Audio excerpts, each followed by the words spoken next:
The Good Life, No Catch, The Upside with Popin Chongwana and Ntsako. It is Channel Africa on a Thursday afternoon. We're chatting TICAD Youth Drive 2026, where 300 young leaders, entrepreneurs, innovators, and change makers from Africa and Japan will converge in Ghana. Actually, to chat to us about this is our friend who was with us earlier on, David. Let's welcome you back to the Upside. Good afternoon, sir. Good afternoon. Thank you. So, David, let's talk about it, because we were kind of picking up from the conversation what it means in practical terms to, not wait for the invitation, especially in conjunction to the work that you guys are doing at TICAD. Yes. Thank you. I think not waiting for invitation for us is getting young people have the ownership.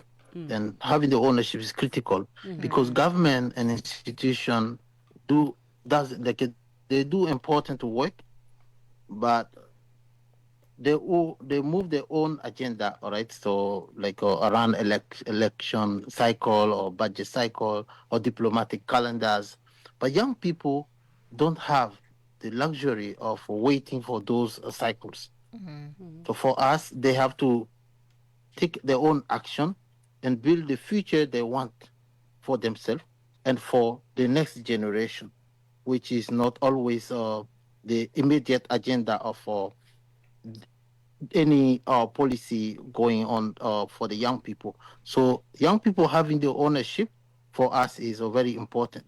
And I recall we're talking about Africa and Japan. And the Ministry of Youth Empowerment and Development of Ghana at the opening of the program, for example, did mention actually that Africa doesn't need charity or doesn't need, to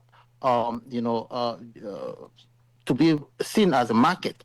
But what both sides, Japan and Africa, need is partnership. And these partnerships will actually bring ownership to all two parts.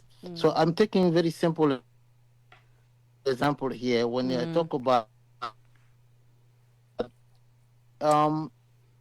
age in Japan. If I challenge you, maybe you may not know clearly, but the average age is like nearly 50 years old. All right, but if you look at Africa, we're talking about 19 years.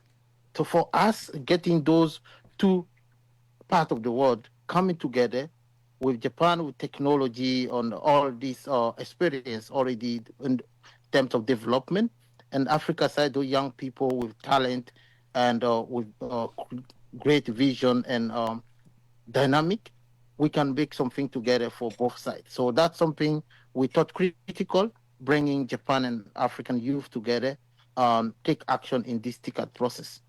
When you look at the African youth market, where do you see the biggest opportunities for meaningful collaboration and partnership between Africa and Japan? I will say first, the talent, because we have a lot of talent in Africa, talented young people, they just lack the opportunity. All right, so I think bringing young talent Africa to leverage the knowledge or know-how of Japan will be a great opportunity for both sides. Sure. David? So that's something I think. And then the alliance we are talking, yes, go ahead, please.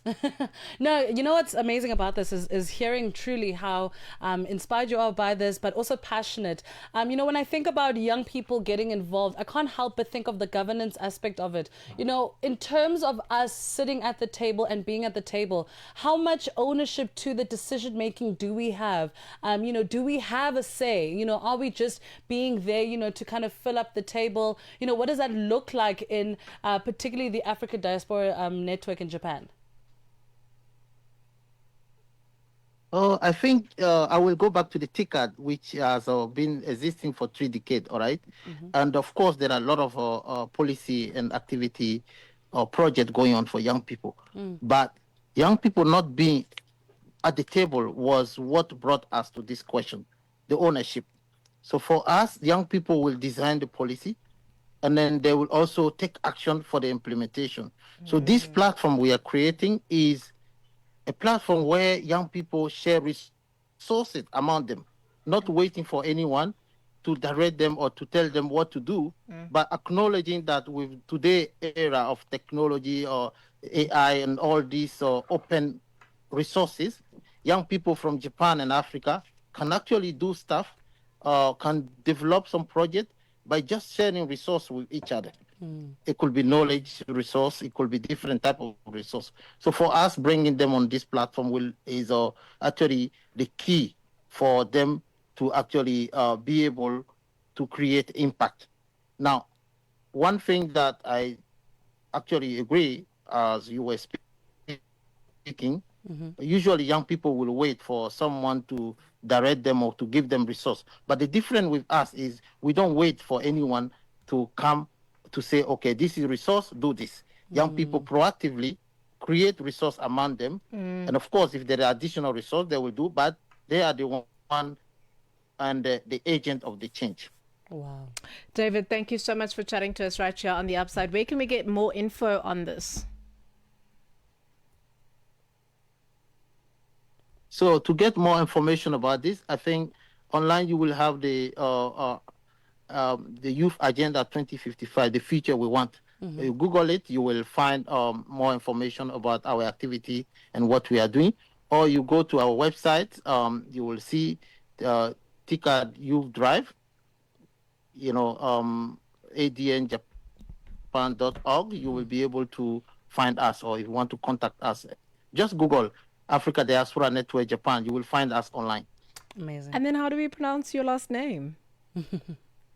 Kpondehou. Kpondehou. Yes, because the K is a kind of muted. Got it. We'll never forget it. Thank you so much. It is David Kpondehou, the founder of the Africa Diaspora Network Japan, on The Upside.